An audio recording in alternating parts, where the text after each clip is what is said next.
kwa jina la Yesu. Simama, simama, ndugu. Kiwete alizoea kupata riziki kwa kuomba siku kwa siku hekaluni, badala ya kupewa fedha utapewa zawadi ya thamani. Simama utembee, mipango ya Mungu zaidi ya fedha na dhahabu kwa wale wote wanaomuamini. Kwa jina la Yesu. Simama, simama, ndugu.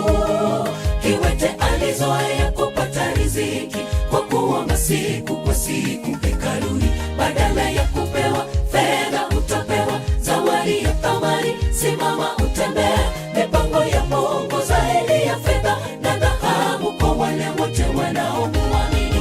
Kwa jina la Yesu. Simama, simama, ndugu. Kiwete alizoea kupata riziki kwa kuomba siku kwa siku